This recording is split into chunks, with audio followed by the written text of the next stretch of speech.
Bhagavad Gita 11th chapter విశ్వరూప దర్శన యోగంలో 38 శ్లోక.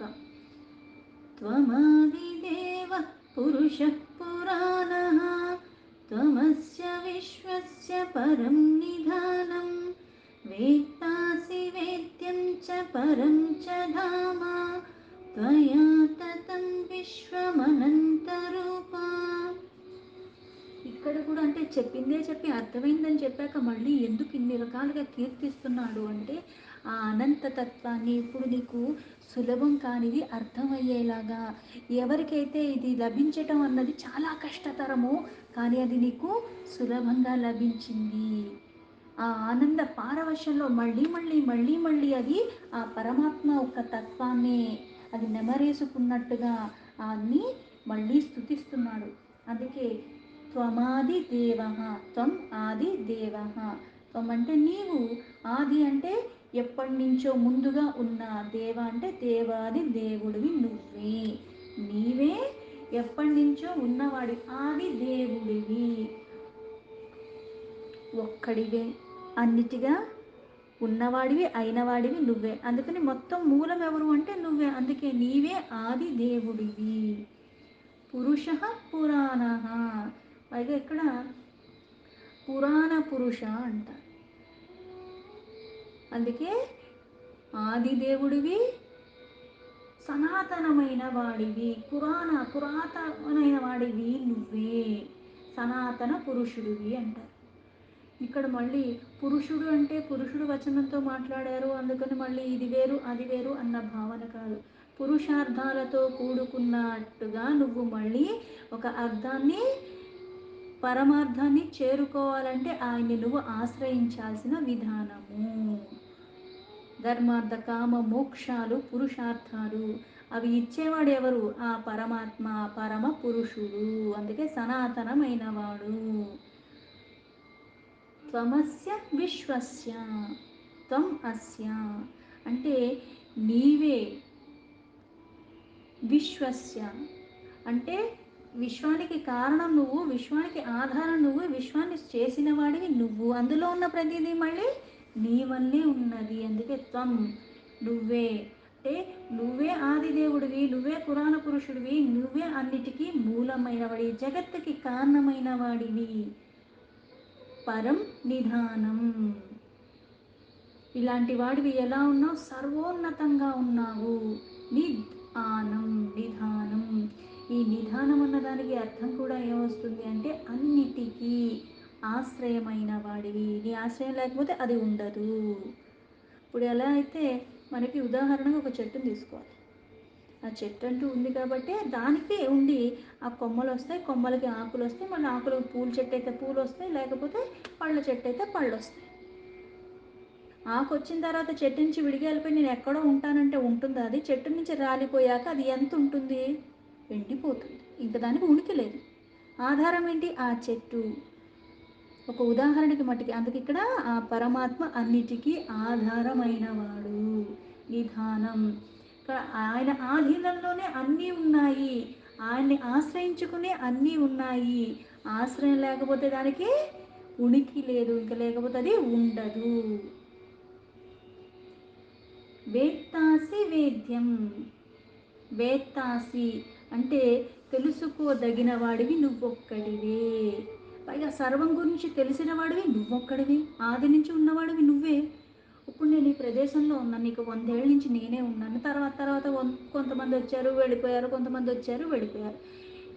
నిన్న మొన్న వచ్చినోడి కన్నా 100 ఏళ్ళ నుంచి నేను ఇక్కడ ఉన్నాను కాబట్టి నన్ను అడిగితేనే ఈ ప్రదేశం గురించి ఏం మార్పులు జరిగినాయో, ఏం జరిగినాయో, ఎప్పుడు ఏమైనాయో అన్నీ నేను చెప్పగలను. ఎందుకు? నేనున్నాను అప్పటి నుంచి కాబట్టి. అలాగే అన్నీ తెలిసిన వాడివి నువ్వొక్కడివే. ఎందుకంటే మూలమైన వాడివి, ఆదిగా ఉన్నవాడివి, సనాతనమైన వాడివి, పురాతనమైన వాడివి నువ్వు ఒక్కడివే. కాబట్టి అన్నీ తెలిసింది నీ ఒక్కడికే. పైగా నీ గురించి తెలిసింది నీకు తప్పితే ఇంకొకరికి లేదు. కానీ ఇక్కడ శివశక్తేక యుక్త, తన గురించి జగదీశ్వరికి, మళ్ళీ జగదీశ్వరు నుంచి జగన్నాథుడికే తెలుసు. వేద్యం చ పరం చ ధామ, వేద్యం అంటే తెలుసుకోబడవలసిన, వేదం అంటారు. అంటే ఏంటి ఆ వేదం? దేని గురించి అయితే చెప్తుంది. దేని గురించి చెప్తుంది? పరమాత్మ తత్వం గురించి చెప్తుంది. ఆ పరమాత్మ తత్వం తెలుసుకోదగినది. అందుకని ఈ వేద్యం అన్నది ఏంటి? ఆ పరమాత్మ తత్వాన్ని తెలిపేది. అందుకని అది తెలుసుకోదగినది. అంటే నీ గురించి తెలుసుకోవటమే మూలము. అది తెలుసుకున్న వాడికి ఇంకేది తెలుసుకోని అవసరం లేదు. అందుకే పరం ధామ, పరంచ ధామ, సర్వోన్నతంగా ఉన్నవాడివి, పైగా అన్నిటికీ ధామమైన వాడివి, పరంధామ అంటాం. అందుకే అన్నిటికీ పరంగా ఉన్నావు, ఆధారంగా ఉన్నావు.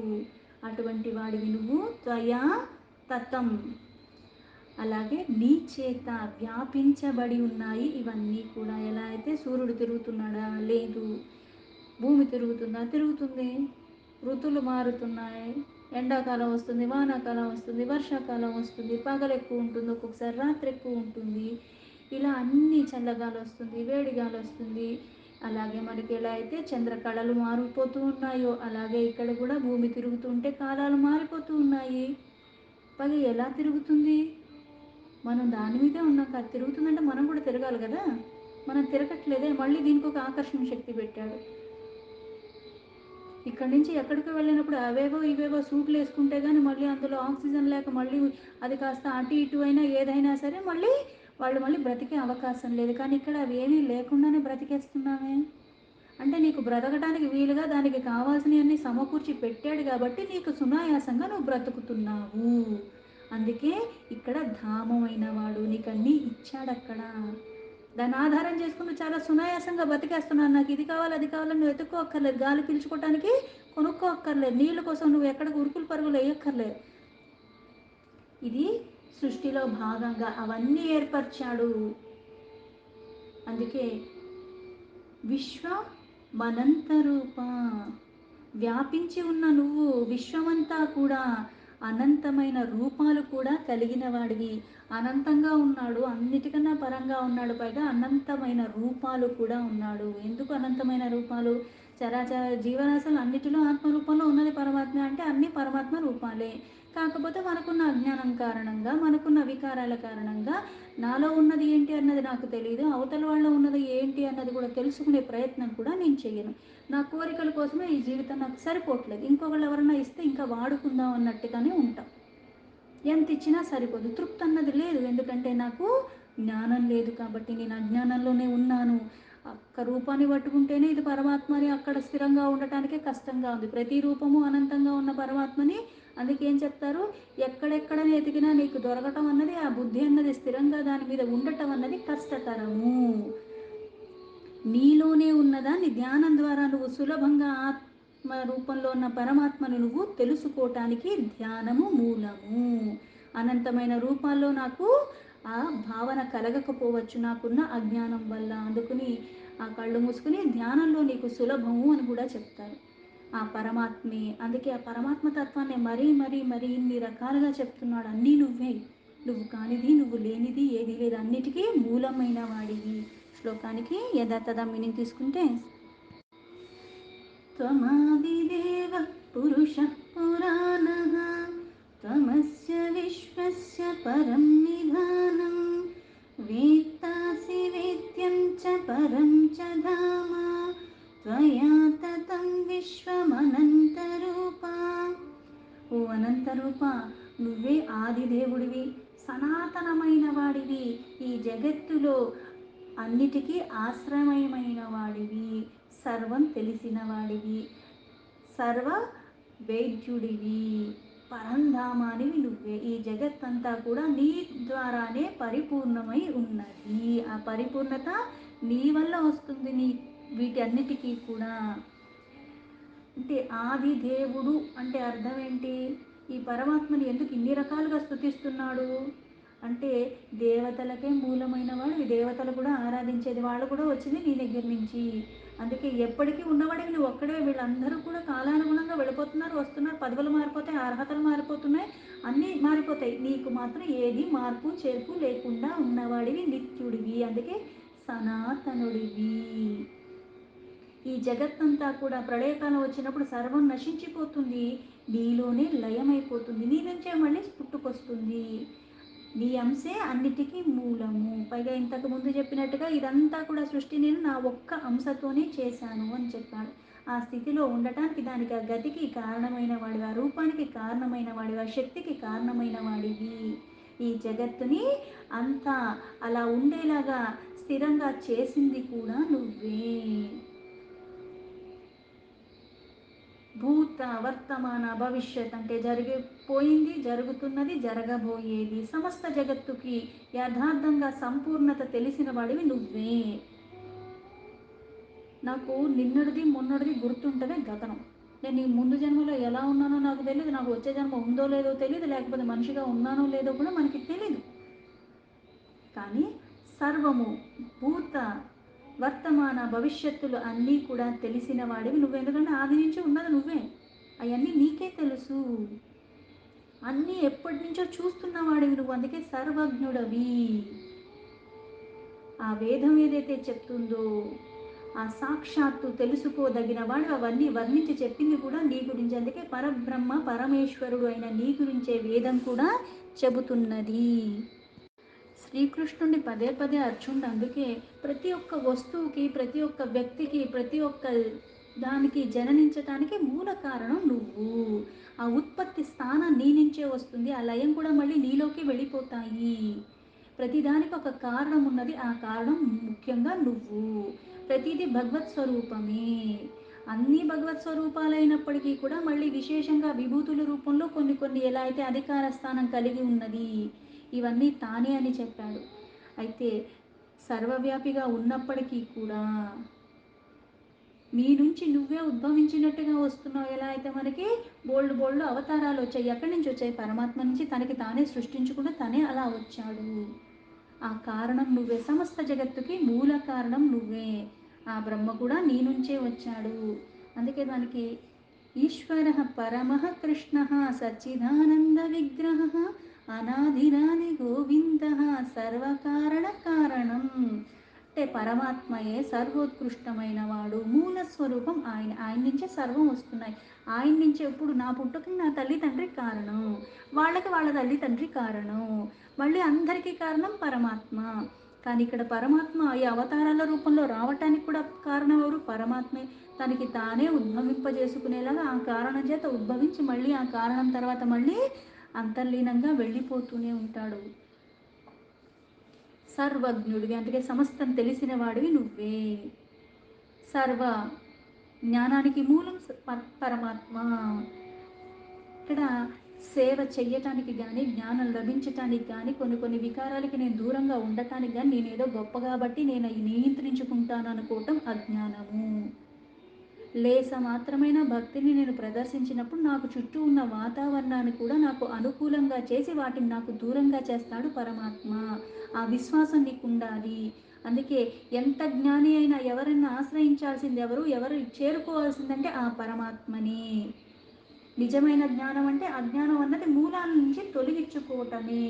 లెక్క పెట్టలేనన్ని రూపాలలో ఉన్న నువ్వు అన్నిటికీ అపరిమితంగా ఉన్నవాడివి నువ్వు, లెక్కించడానికి వీలు కానంటి వాడివి నువ్వు, తెలుసుకోవటానికి కూడా వీలు కావు, కానీ తెలుసుకునే ప్రయత్నమే మనం చెయ్యగలము. ఆ ప్రయత్నాన్ని విడవకుండా పట్టుకోవటమే. అందుకే సమస్త విశ్వంలో ప్రతి పరమాణువులో అణువు అణువు ఉన్నది నువ్వే, వ్యాప్తమై ఉన్నావు, అంతులేనట్టుగా ఉన్నావు. నువ్వు లేని స్థానము లేనే లేదు. అంటే ఎక్కడ చూసినా నువ్వే. బాధ వచ్చిందంటే ఎక్కడికో వెళ్ళి పూజ గదిలోకి వెళ్ళి దండం పెట్టమని కాదు, ఎక్కడున్నావో అక్కడ కళ్ళు మూసుకుని ఉన్న నీలో కూడా ఉన్నాడు. దేన్ని చూసినా అది పరమాత్మ అన్న భావం నీకు కలగాలే, కానీ ఆ పరమాత్మ అక్కడే ఉన్నాడు. అందుకు నువ్వు కానిది ఏదీ లేదు. పరమాత్మ అణువు అణువున ఉన్నది పరమాత్మ, కణ కణంలో ఉన్నది పరమాత్మ. ఆ దివ్య రూపాన్ని చూసి ఇలా ఆపుకోలేక ఇంకా ఇంకా పరమాత్మ యొక్క ఆ వర్ణన చేస్తున్నాడు. అనంతానికి ఆధారమైన వాడివి, అన్నీ నీకే తెలుసు, నీకు తెలియంది ఏదీ లేదు. అంటే ఇప్పుడు నాలో కొన్ని భావనలు కలుగుతూ ఉంటాయి. ఇప్పుడు నేను మరో క్షణంలో ఎలా ఉంటానో నేను కూడా చెప్పలేను. ఎందుకంటే ఏదో ఒక దృశ్యాన్ని చూస్తాను, లేకపోతే ఇంకోటేదో ఎవరో మాట వింటాను, తర్వాత నేను మారిపోతాను. అది మంచి వైపుకు వెళ్ళొచ్చు, లేకపోతే కోపంగా ఇంకోలాగా దుష్ట లక్షణాలు కూడా నాలో రావచ్చు. కానీ సర్వం తెలిసిన వాడు పరమాత్మ అయినప్పుడు ఈ యుద్ధం జరగకుండా ఆపేయచ్చు కదా! వాళ్ళు ఏం చేస్తారు ఈయనకు తెలుసు కదా! రాయబారంలాగా ఈయనే వెళ్ళి మళ్ళీ వాళ్ళని ఆపమని, చెయ్యొద్దని ఇన్ని బతిమాలటం ఎందుకు అన్నీ తెలిసినవాడు? బతిమాలక్కర్లేదు కదా! ఇప్పుడు నాకంటే ఏమీ తెలీదు. నేను ఇది అడిగితే ఇస్తారో లేదో తెలీదు. అది చేస్తారో లేదో తెలీదు. లేకపోతే చేస్తానని చెప్పి నన్ను మోసం చేస్తారో లేదో ఇవన్నీ నాకు తెలీదు. సర్వం తెలిసిన వాడైనప్పుడు యుద్ధం ఎందుకు జరుగుతుంది? యుద్ధం జరగకుండా ఆపేయచ్చు కదా! అంటే మళ్ళీ కర్మ మూలము. ఇక్కడ అందుకే ఇంతకుముందు చాలా స్పష్టంగా చెప్పాడు. ఏమని? అన్నీ నేనే, నువ్వు నిమిత్త మాత్రుడివి, నువ్వు చేసేదేమీ లేదు. కాకపోతే ప్రతిదానికి ఒక కారణం ఉన్నది. అందుకని నువ్వు చేయాల్సిందేంటి? నీ కర్తవ్యం నువ్వు చేసుకుంటూ వెళ్ళిపోవటమే. లాభం వస్తుందా, నష్టం వస్తుందా అని ఏమీ ఆశించకుండా నిష్కామ భావంతో నిన్ను నువ్వు సమర్పించుకుని ఈ అవకాశాన్ని ఇచ్చాడు పరమాత్మ. ఇక్కడ చేపిచ్చేది పరమాత్మ. ఆ పరమాత్మనే స్మరించుకుంటూ ఆ కర్తవ్యాన్ని నువ్వు చేసుకుంటూ వెళ్ళిపోవాలి. దీని ద్వారా కీర్తి వస్తుంది, లాభం వస్తుంది, పుణ్యం వస్తుంది. మళ్ళీ మరణానంతరం కూడా నీకు మంచి గతి కలుగుతుంది. నీ కర్తవ్యాన్ని ఎప్పుడూ వదలకు, నీ ధర్మాన్ని ఎప్పుడూ విడిచిపెట్టకు. ధర్మం అంటే మళ్ళీ ఏంటి? చెయ్యవలసిన పనులే చెయ్యటము. తెలిసి కానీ తెలియకుండా కానీ నా వల్ల ఎవరికి హాని జరగకూడదు. కానీ ఇక్కడ యుద్ధం జరుగుతున్నప్పుడు హాని జరుగుతుంది కదా! మన వాళ్ళు చచ్చిపోతారు, అవతల వాళ్ళు చచ్చిపోతారు. కాకపోతే ఇది కూడా చెయ్యమని ఎందుకు చెప్తున్నాడు అంటే కొన్ని ఎలా అయితే నాకు శరీరానికి సెప్టిక్ అయింది, కాలో వేలో పుచ్చిపోయింది, దాన్ని తీసేయాలి. లేకపోతే అది ఏం చేస్తుంది? శరీరం అంతా వ్యాపించేస్తూ ఉంటుంది. అలాగే దుష్టులొక్క శిక్షణకి, శిష్టులొక్క రక్షణకి, మళ్ళీ ఈ దుష్టత్వాన్ని పట్టుకున్నవాడికి కూడా అదే గతి కలుగుతుంది అన్న భయంతో అయినా దుష్టత్వం వైపు వెళ్లకుండా ఉండటానికి నియంత్రణగా ఇవన్నీ లీలలు. ఇప్పుడు ఈ ఆది నుంచి ఉన్నవాడంటే ఆదిలో ఇవన్నీ లేవు కదా! కానీ అన్నీ పుట్టుకొచ్చినాయి, అన్నీ కాలాంతరంలో మళ్ళీ వెళ్ళిపోతున్నాయి. అన్నీ వెళ్ళిపోయాక ఇలాగే అక్కడి నుంచి వచ్చినప్పుడు కూడా ఇంత చిందరవందరగా ఇంతమంది ఇన్ని రకాలుగా చేస్తారని చెప్పినప్పుడు మళ్ళీ ఎందుకు సృష్టించాలి? ఇంకా సృష్టించకుండా వదిలేస్తే అయిపోతుంది కదా! కానీ కొన్ని ఆ ప్రకృతిలో భాగంగా ఆ మార్పులు చేర్పులు చెందుతూనే ఉండాలి. మళ్ళీ ఎలా అయితే మాసాలు మారుతున్నాయి, సంవత్సరాలు మారుతూనే ఉన్నాయి, గతి స్థితులు కూడా. పట్టుకొలిసిన వాడు ఒక్కడైనా ఉద్ధరింపబడతాడు, లయమయ్యాల్సిన వాడు అయిపోతాడు, పరంపదం చేరుకోవాల్సిన వాడు కొన్ని జన్మలు తీసుకున్నా కన్నా చేరతాడు. నీకు ఒక్కసారిగా జ్ఞానం రాదు, ఒక్కసారిగా నీకేమీ అర్థం కాదు. అర్థమైనంత మాత్రాన నువ్వేమి ఆచరణలో పెట్టలేవు, అది సాధ్యం కాదు. ఎందుకంటే కొన్ని జన్మల నుంచి కొన్ని వికారాలు మోసుకుంటూ వస్తున్నాను, కొన్ని నేను చెయ్యరానివన్నీ చేస్తూ వస్తున్నాను. ఎంత చెయ్యకూడదన్నా, ఎంత అనకూడదన్నా అటువైపుగానే నాకు వెళ్ళిపోతూ ఉంటుంది. నియంత్రణ అన్నది నియమంగా కొన్ని సంవత్సరాలు పాటిస్తేనే, ఎంతో దీక్షతో ఉంటే గానది సాధ్యం కాదు, సులభం కాదు. అందుకే ఇదంతా మళ్ళీ కొనసాగుతూనే ఉంటుంది. జనన మరణ చక్రాలన్నవి, మళ్ళీ కల్పాలన్నవి ఇవన్నీ జరుగుతూనే ఉంటాయి. వచ్చేవాడు వస్తూనే ఉంటాడు, పోయేవాడు పోతూనే ఉంటాడు. మళ్ళీ మళ్ళీ వచ్చి మళ్ళీ చేసే కర్మల ద్వారా ఆ పరమ పదానికి వెళ్ళే ప్రయత్నాన్ని నేను చెయ్యగలిగింది. అందుకే ఇంత జరుగుతూనే ఉంది, జరిగింది, జరుగుతుంది, మళ్ళీ జరుగుతుంది కూడా. కర్త క్రియ కర్మ అన్నీ పరమాత్మ అయినప్పటికీ కూడా నా భావన మారే కొద్దీ, నా బుద్ధి మారే కొద్దీ, నా గుణం మారే కొద్దీ మార్పులు వస్తూ ఉంటాయి క్రమేణా. అందుకే నిన్ను తప్పితే ఎవరిని స్తుతించాలి? ఇవన్నీ స్తుతించడానికి అన్నిటికీ నువ్వే కదా! లెక్క పెట్టలేనట్టుగా ఉన్నవాడివి నువ్వు అన్న భావంలో సంబోధించి చెప్తున్నాడు. అందుకే సమస్తానికి మూలము. దీంతో భగవద్గీత 11th చాప్టర్ విశ్వరూప దర్శన యోగంలో 38 శ్లోక సంపూర్ణం.